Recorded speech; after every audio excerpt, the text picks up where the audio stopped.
In 1942, Albert Einstein was teaching at Oxford University. And one day, he just gave an exam of physics to his senior class of physics students. And he was walking on the campus with his assistant. And all of a sudden, the assistant looked at Albert Einstein and said, Dr. Einstein, this exam which you just gave to the senior class of physics students, isn't that exactly the same exam you gave to exactly the same class 1 year ago? Yeah, said Albert Einstein, it's exactly the same. But Dr. Einstein, how could you possibly do that? The assistant said. Well, said Einstein, the answers have changed.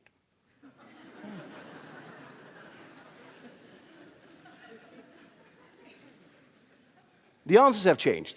In other words, what is true for 1942 is even more true for today. We live in a world where the questions might be the same, but the answers have changed. In other words, what has got you here will no longer get you there. And if you want to have results that you've never had before, well, you need to start doing things you've never done before.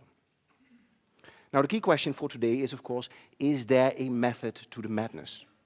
Is there a way that each of us can do impossible things to truly create dramatic results? And the good news is that the answer to that question is yes. Because what I'm going to explain today is, when it comes to high performance, why the majority is always wrong, and how you can use that to get everything you can out of everything you've got. But let me first introduce you to something interesting, an interesting observation. When people, teams, and organizations, whenever they hit a wall, they tend to do one of two things. They either do more of the same things, or they do less of the same things.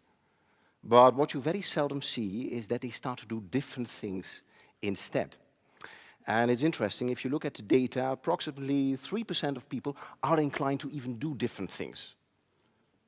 And the remaining 97% continues to smash into the wall, like some kind of crazy energy bunny on steroids. And why is that? Why is that? And to understand what is going on here, we need to ask ourselves another question. And the question we need to ask ourselves is, what is the purpose of thinking? What is the purpose of thinking?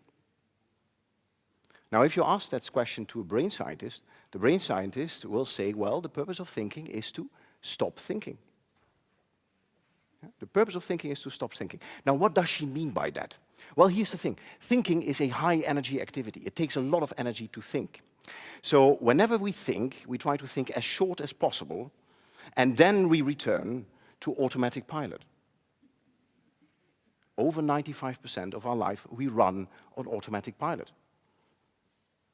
For example, if you've ever driven a car and then you realize, whoa, what did I do in the past half an hour? That's your brain on automatic pilot. Yeah? Another example, many of you right now are listening to me on automatic pilot.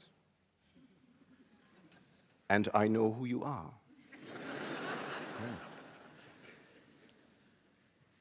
Now, here's the thing. If your brain is an automatic pilot, this leads to what the scientists call mental myopia, also known as tunnel vision. And if you have tunnel vision, that's a bit of a problem, because it confuses people about their own performance. And this is the reason that many people go through life acting like a mediocre race car driver who sits in his car, looks in his rearview mirror, sees his competition, and is so far behind that they think they are first. Yeah.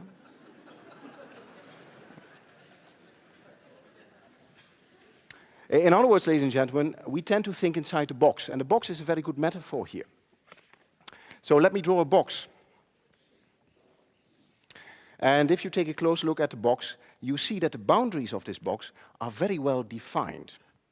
So we think inside defined boundaries. I'll give you an example.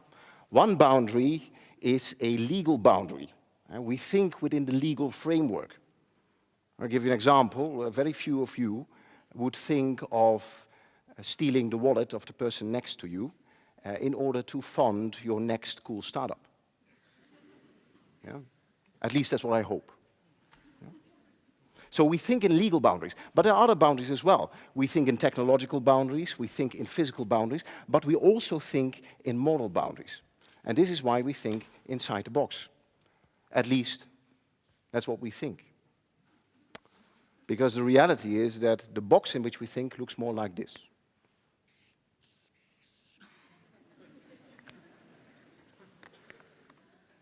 Now, for those of you in the back who cannot see it, the reason is this is a very small box. And let me illustrate how small this box can be. For example, if I would say tonight, let's have something to eat, have dinner tonight, what would be options to do that? And probably you can come up with, hey, let's buy some pizza, go to a restaurant, cook at home, all kind of cool ideas. But I believe that very few of you would raise their hand and say, hey, let's go to the highway close by, see if we can pick up some dead animals on the side of the road and prepare ourselves a crispy dinner. That's a disturbing thought. But here's the funny thing. For many people in the world, this would be a perfectly normal response. Nothing wrong with that. Yeah, so what it shows is that the box in which we think is actually very, very small. And if you take a closer look at your industry or professional field, you also think inside a very small box. And the boundaries of this box, they are called industry standards or industry norms.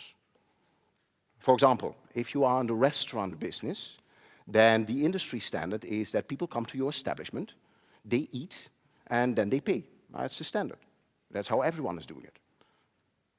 Another example, if you are in the banking business, this norm is that people give you money, you say thank you very much, and you give the money to someone else. I mean, that's banking. So those are standards, those are norms in the industry or professional field. But this is what you need to know. The word norm is an abbreviation for normal. In other words, if you do what everyone else is doing, you get the results that everyone else is getting, and those are normal results. And the thing is, what we are after today are extraordinary results. Yeah? So the key question is, of course, how can you kick yourself out the box? Out of this very small box of your industry and professional field and move to the happy place where cool innovation happens. Now, how can you do that? Now, let me introduce you the curious case of the London taxi drivers. If you want to become a taxi driver in London, you need to know the entire city by heart. And this is called the knowledge. And you can imagine it takes years to get the knowledge in your head. And that's a bit of a problem if you want to rapidly expand your taxi business. So they ask themselves a question. How can we rapidly expand our taxi business while at the same time employing taxi drivers who do not know anything about the city of London? And then they came up with a very ingenious solution. What they said is, well, actually, then we make two kinds of taxis. One is a normal taxi, and the other taxi has a big sign on it which says, the driver of this vehicle does not know anything about the city of London, but loves to get directions from you. And that's a brilliant solution, because this attracted those people who lived in London, knew the city very well, and finally could pay boss in a taxi. Yeah. Yeah. Brilliant. Now, ladies and gentlemen, this sounds like a very cute story. But there's much more than meets the eye. Because what we have found is that breakthrough innovation, extraordinary results happen when people decide to finally break the standards or the norms in their industry or professional field. And you see this over and over again. For example, if you would have a furniture business and one day you would decide to no longer assemble furniture for your customers, probably you would end up with a company called IKEA. Yeah. Another example, if you own a computer business and one day you would decide to no longer sell your computer using a physical store, probably you would end up with a company called Dell Computers. Yeah. So, ladies and gentlemen, what it tells us, there is a method to the madness. And by understanding that the majority is always wrong when it comes to high performance, finally you have the opportunity to quit fixing things and move to massive innovation instead. Ladies and gentlemen, the Roman Emperor Marcus Aurelius once said that the object of life is not to side with the majority. But the object of life is to escape finding oneself joining the ranks of the clinically insane. If you do what everyone else is doing, you're not distinguishing yourself and you're probably stuck. And this is why, when it comes to high performance, the majority is always wrong. This is what we know. We know that 3% of people are able to achieve extraordinary results. And each of you can become part of those 3% by deciding as of today to break your industry standards and to break your industry norms. The alternative, of course, is that you become part of the 97% who in the end works for those 3%. And as of today, that choice is completely yours.